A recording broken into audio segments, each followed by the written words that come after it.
As the season winds down, we still have players apparently committing assault on the ice.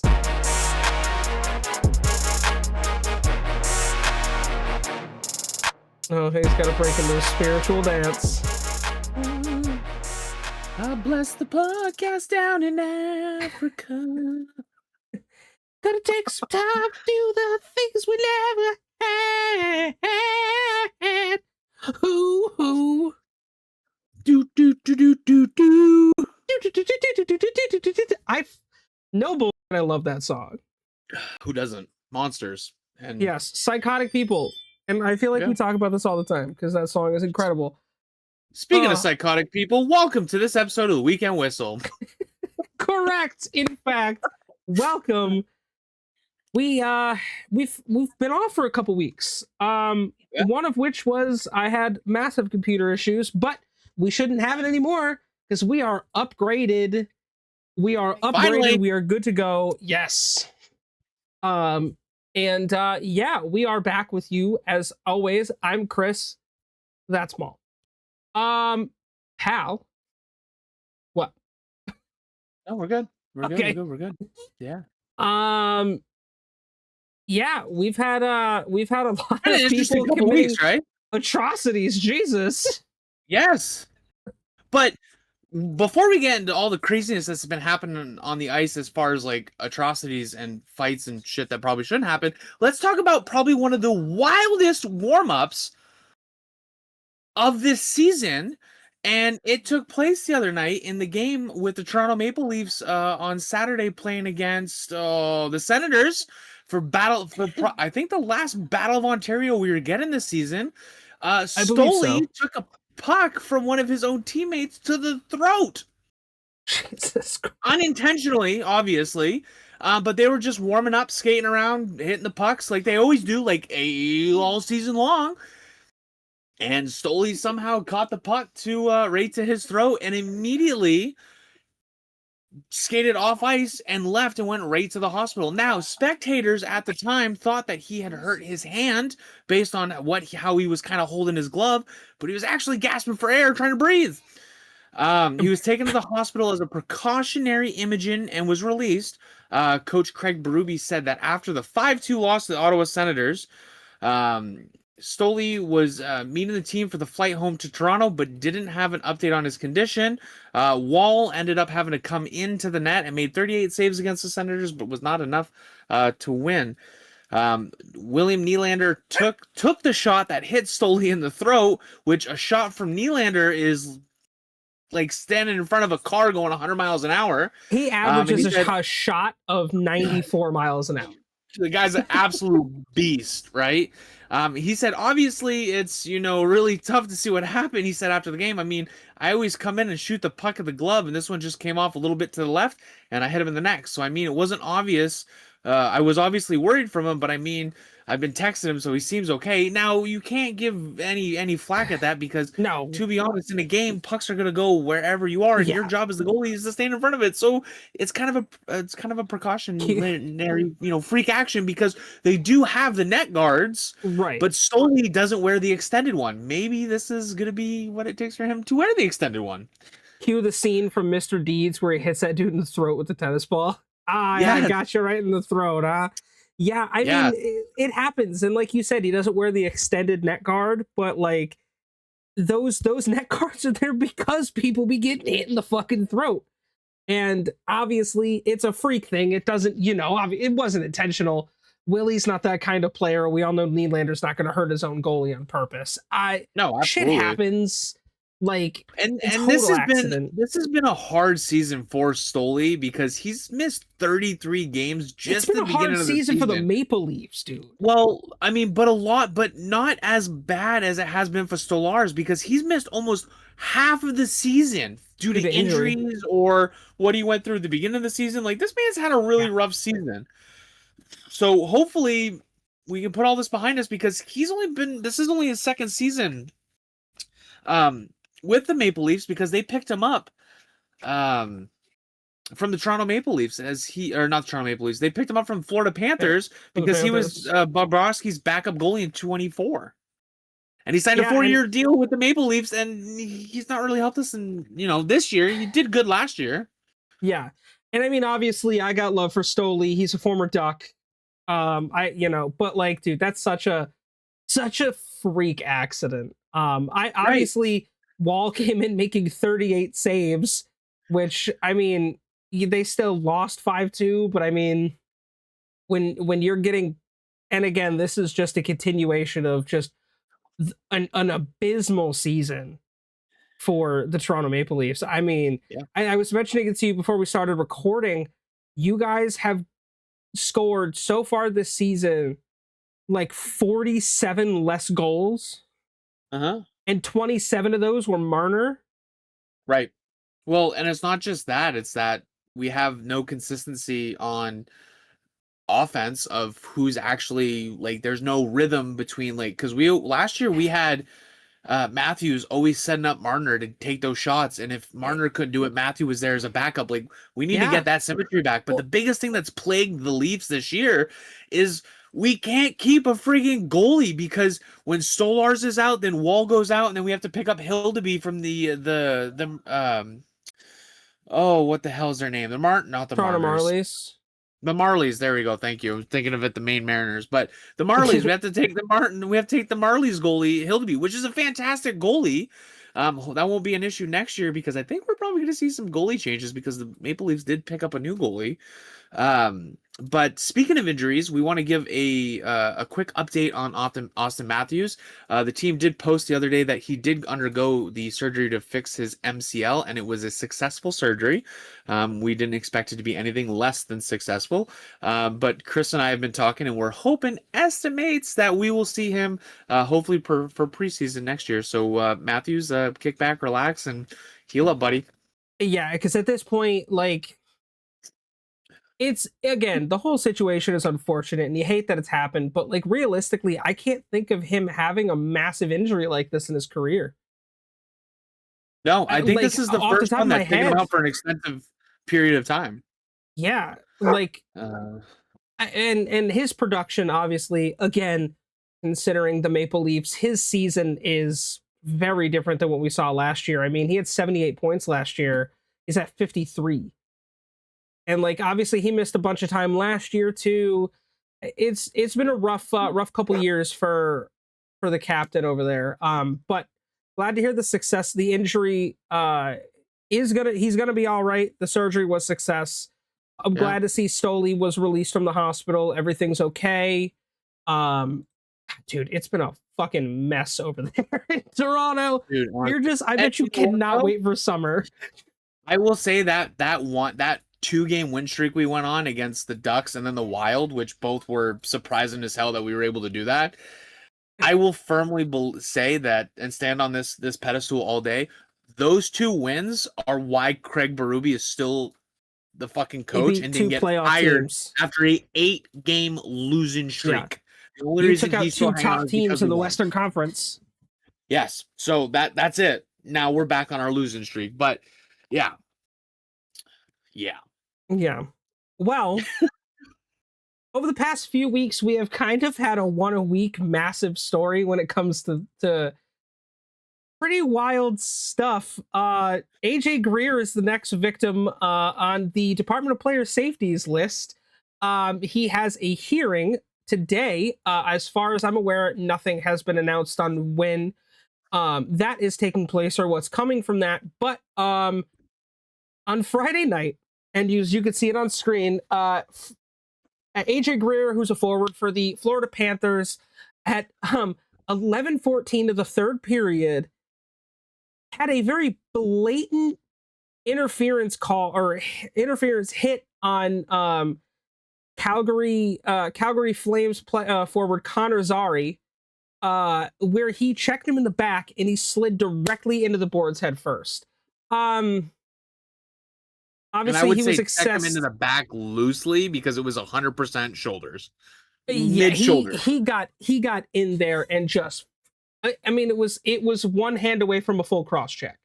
Um, he was assessed a 2-minute minor penalty for hooking, which happened right before, a 5-minute major penalty for interference, and a 10-minute game misconduct. Zari also left the game and did not return. Um, last week on Pucked Up, we disagreed on the Matthews hit. I think you and I can collectively agree on this one. Oh, this was 100% dirty, and you could see that there was a lot Yeah. of like attitude and anger behind that hit because there was no reason that he could have aimed as high as he did when the rest of the back was open season. Yeah. And I mean, at this point in the game, they're down 4-1. It's Right. you're halfway through the third period. And that's it. This That's when all is the chippiness came out, and that's why this yeah. happened is because he was getting aggressive.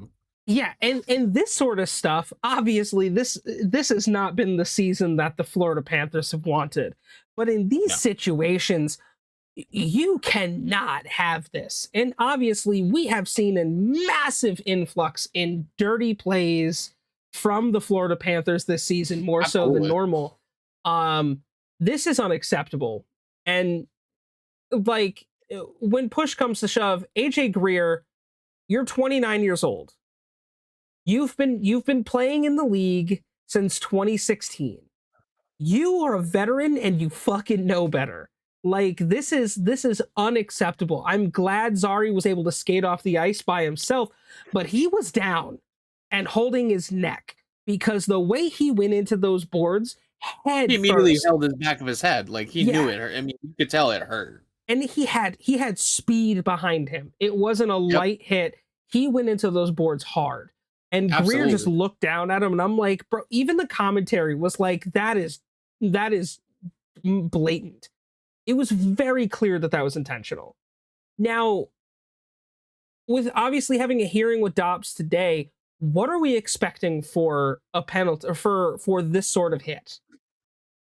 So it's curious. I'm curious because what we learned last week on the Pucked Up podcast episode was if the Department of Player Safety issues a suspension more than 5 games, the player can appeal and potentially get it all overturned.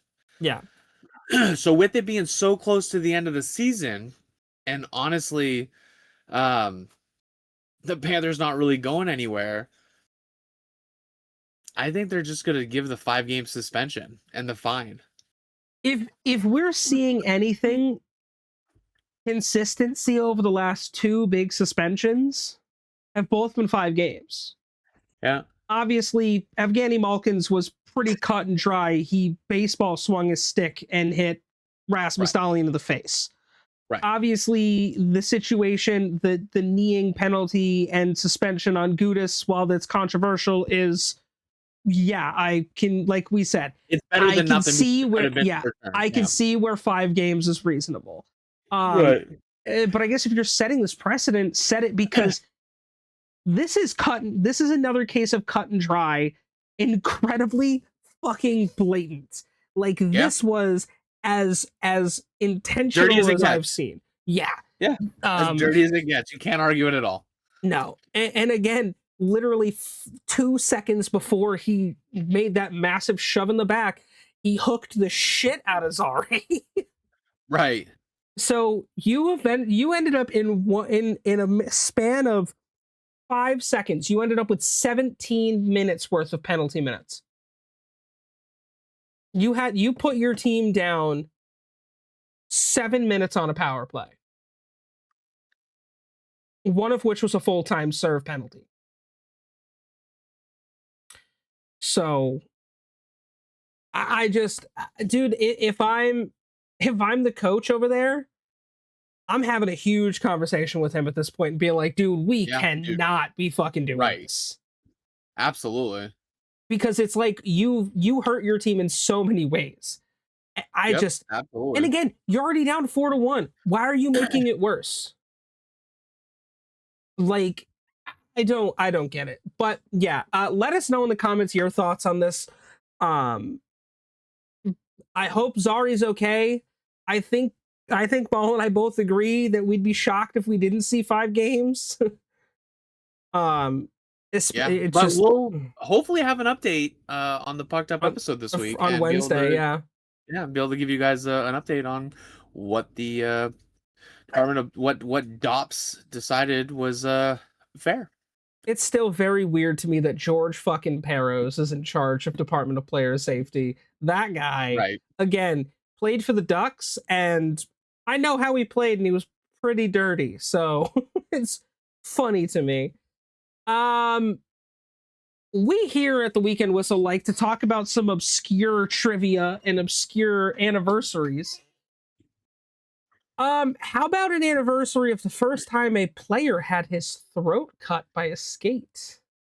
So, 40 years ago to today, at time of recording on March 22nd, Clint Marlachuk, in a game against the St. Louis Blues, had a skate come up, hit the right side of his neck, severing his carotid artery and partially cutting his jugular vein.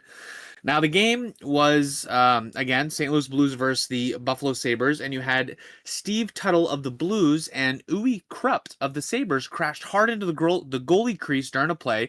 As they collided, Tuttle's skate blade hit the right front side of Marlachuk's neck, severing the carotid artery and partially cutting his jugular vein. Now, this goes to show the level of badassery that hockey players will always have and why we will all agree that they're some of the toughest motherfuckers out there when it comes to sports. With blood gushing out of his neck on the ice, he stood up and skated off the ice. Yep. By himself.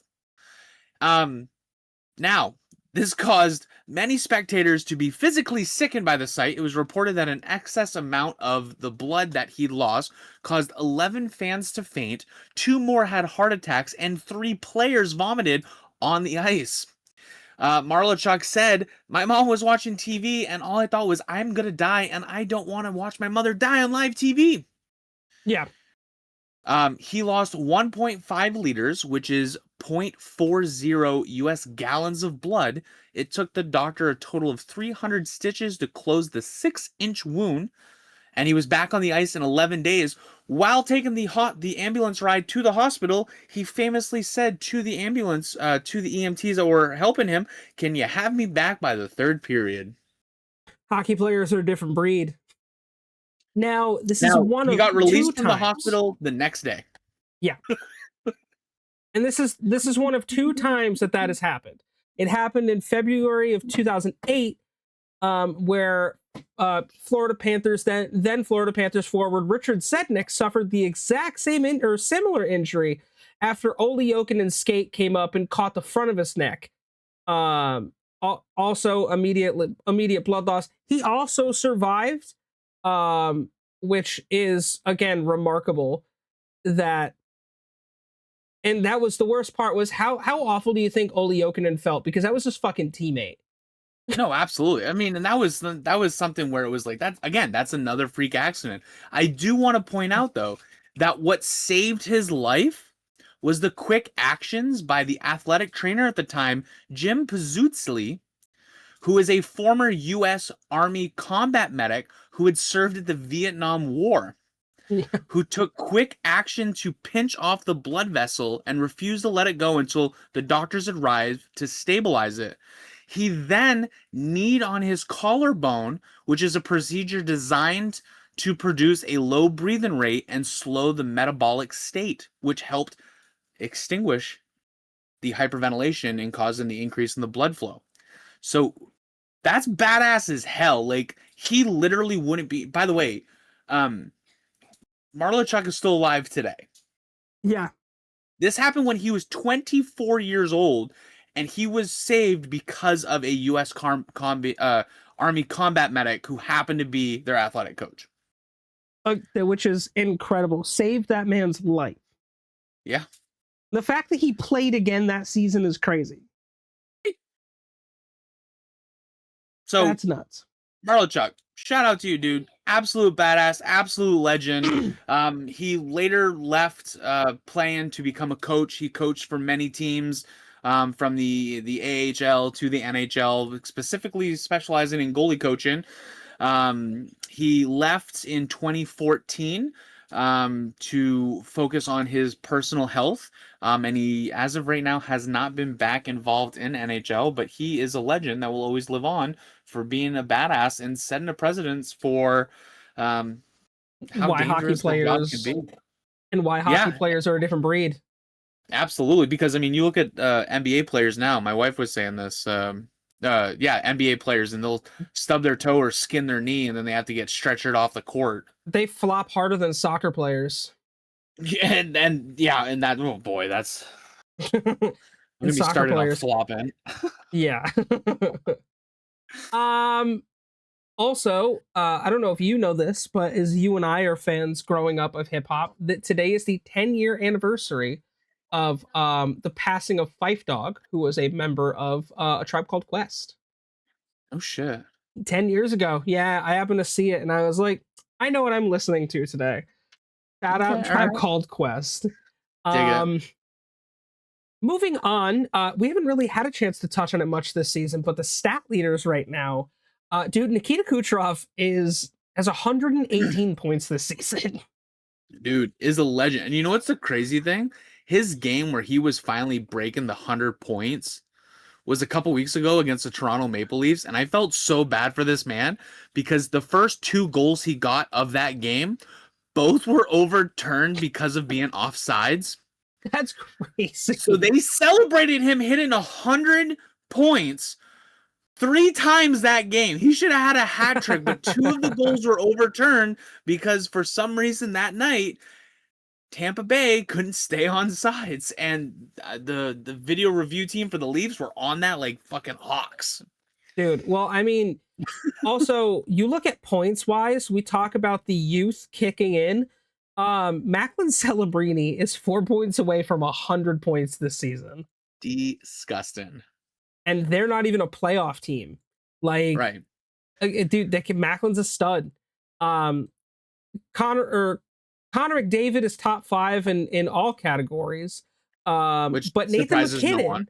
yeah, Nathan McKinnon currently leads with your goals with 45.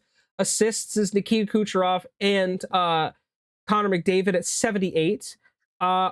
Goals against average for goalies. I bet you can't guess which team this is for, but Scott Wedgwood with a 2.19, also leading with save percentages 0.196. I do want to point out real quick though that both of those stats still couldn't get him a spot on the fucking Canadian Olympic team. Yeah, but you know what it should get him this year, in my opinion. I think he should win the fucking Vezina. In my opinion, he's my guy. It's him or Vasilevsky. Either one is not a bad choice, but Scott Wedgwood has had a fucking career year. Also having a way to start their career. The rookie points, dude. Ivan Demidov and Beckett Seneca are leading the points. Although I want to say that I believe the Calder Trophy should go to Beckett Seneca for the reason of he is in the top 2 in every category for rookies. Every single category, which makes him a well-rounded player. And he is. And obviously I see him every game because he plays for Anaheim. Ivan Demidov is a phenomenal player as well. The fact that this motherfucker has 38 assists this season is crazy. I mean, 14 absolutely. goals, but like 38 assists. Matthew Schaefer also has 29 assists. 22 goals, 29 assists. Matthew Schaefer also, in my opinion, is a very likely candidate for the Calder. I think we've got 3 amazing rookies. It's not even close, but after that, it's not even fucking close. It's no. But yeah, no. Let us know in the comments who you think is going to take the Hart this year. I think it's probably going to be Cooch, in my opinion, for the Hart Trophy. I mean, currently, I think he is the most valuable player in the league. It's him or probably McKinnon, but I would say it's probably going to end up being Nikita Kucherov. Dude, I'm not gonna lie. I'm looking at the defenseman stats right now, and Charlie McAvoy's last for points with 53, which is still fantastic, right? But I'm looking at his player profile picture and wondering how much that's going to change next year when they update it, since he's lost all of his teeth and had his jaw surgically fixed like 17 times this season. The motherfucker's broken his jaw 3 different times this season. Dude, he's lost more teeth than like half of, I don't know, half the Canadian population right now. He's lost more teeth than a pirate with fucking scurvy. Like, It's just it's that profile picture is going to be so different next year, and I can't wait to see the comparison. dude. Shout out to Charlie McAvoy for just being a fucking gangster, and Yeah, for also giving winning a gold medal this year too. Like, here's a right. plus that's happened to him. Yeah, he's single-handedly keeping the Tooth Fairy in business this year. Speaking of the Bruins, let us make a switch over to talk about standings. Obviously, we are 70 games into the season. We've got a couple more weeks left of the year. Which is crazy. That seems like the season's gone already. I know. And we're getting close to the end of the first season of this show. Yeah. So, which is nuts. Would you like to do the honors of taking the Eastern Conference, my friend? No, but yeah, I guess I can. The Eastern Conference, we're going to do what we always do and start with the Atlantic Division. Leading the way from way the hell out in last place, we have the Buffalo Sabres, who have pulled up with 94 points. They are 9-1-0 in their last 10 games. And holy shit, did they turn their season around. I don't know what happened to them on their Christmas break, but whatever they did, they came out. They flipped a switch. And they've destroyed the second half of this season. And you know what? Good for them. I'm glad to see them turn it around and do something with it. Followed by that is the Tampa Bay Lightning at 90 points and the Montreal Canadiens in third. In the Metropolitan Division, we have the Carolina Hurricanes at 96 points, the Pittsburgh Penguins at 86 points, and the Columbus Blue Jackets at 85 points. In our wild card spot, we have the Boston Bruins moving up to first place with 86 points, where they have a potential to kick the Canadiens out for a guaranteed playoff spot. And then the Detroit Red Wings at 84 points. Close behind them, we have the New York Islanders, the Ottawa Senators, the Philadelphia Flyers, and the Washington Capitals, all still within range to get a wild card spot. It's not far. I would say, realistically speaking, the last team that has an actual chance is probably Philadelphia. I mean, the Caps are 1 point around behind them. Right, but with how the Caps have been playing the last 10 in the last like couple months, in my opinion, I don't think they have a legit chance to do it. Where Philly has been playing pretty well recently. They've had a really good month of March. 4 points is 4 points, and obviously now that the upgrade to the defense of the Red Wings with Justin Falk, I think they're going to be tough, but this wild card race I don't think is fully over here yet. No. I think the Islanders have a legit chance. There are 4 teams that the golf season has already started. You have the New Jersey Devils, the Florida Panthers, the Toronto Maple Leafs, and the New York Rangers can all pack up their bags, store their equipment, and head home for the rest of the season because there is no chance in hell that they can come back and even get a playoff spot. If they can, it'll be a miracle. But I just don't think it'll happen. They would need every team to lose from now to the end of the season. They would have to win out every game. Yep. So you know what? Hey, we're gonna have winners. We're gonna have losers. I'm glad to see different names in the playoff spots this year, and it has because the last couple seasons it's been pretty consistent Columbus, with who's going Pittsburgh, in, right? Buffalo, all teams that I didn't necessarily think were gonna make it. I think I had said we'll have to go back because I don't fully remember what I said. A lot of the teams, but I believe that I said Pittsburgh. Moving over to the Western Conference, we have 2 official teams that have clinched. 2. As far as I'm aware, Dallas clinched tonight. But I thought you had to get 100 the Stars. No, the Stars can clinch tonight. That's what it is. But the Colorado Avalanche, the top team in the league, who have officially clinched their spot. They lead the Central Division with 102 points. In second is the Dallas Stars with 97 points. And third, the Minnesota Wild with 92 points. The Pacific Division, the Anaheim Ducks lead with 80 points. And in second, the Edmonton Oilers with 77, and third place, the Vegas Golden Knights with 76. The wild card looks a lot different. There are quite a few teams that still have a legit chance. The Utah Mammoth are holding the top spot with 78 points. The Nashville Predators are in second with 75.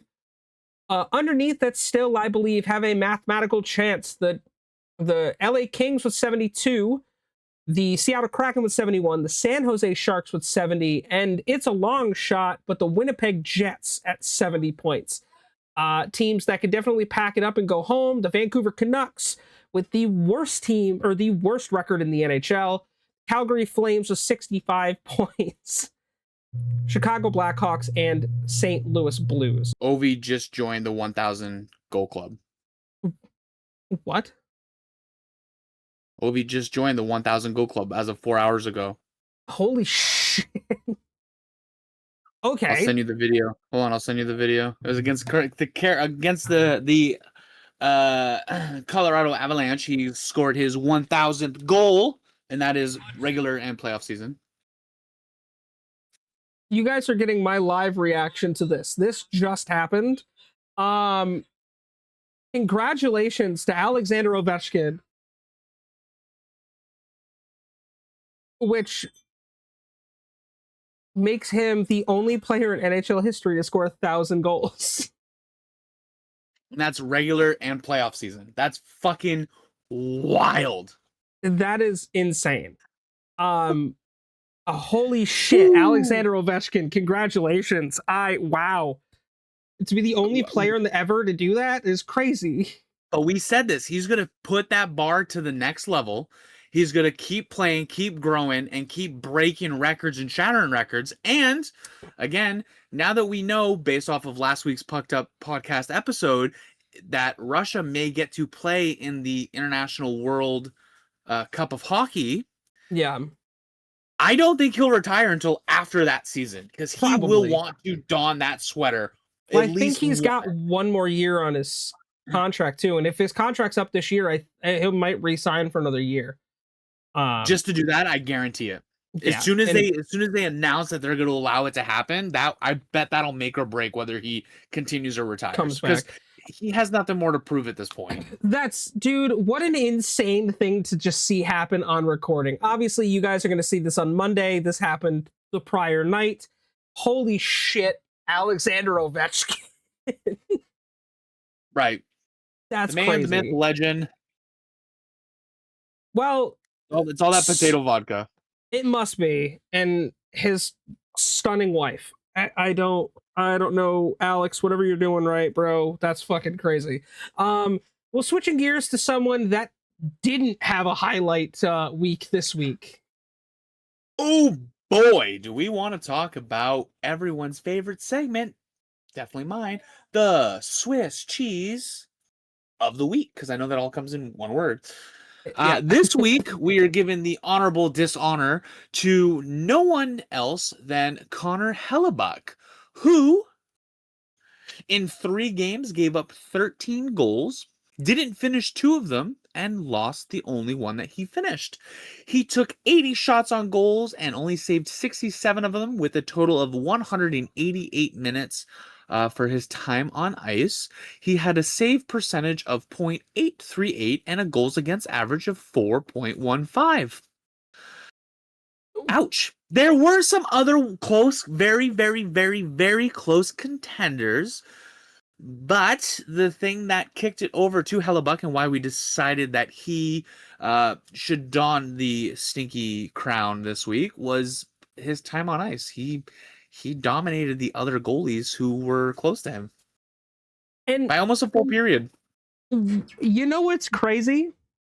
How many goals did he give up in the Olympics? Like 4? Right. The entire apparently this season, Hellebuck can only play good if he has USA written across his chest. With that fucking Royal Canadian Air Force plane that's donned the Jets logo. Right. Brother, it's rough this year. But to be fair, those 4 goals that he gave up, 3 of them were against Canada. True.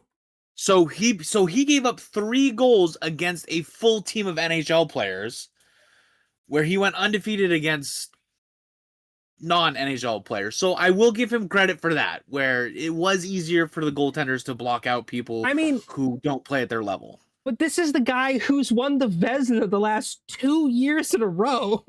Oh, how the mighty have fallen, As though. the Look at league's Winnipeg. best fucking goalie. Yeah. Dude, and he won the Hart last year. Like, this is your reigning MVP. Yeah, Who well, I mean, this season has but look at the Jets, had an though. awful season.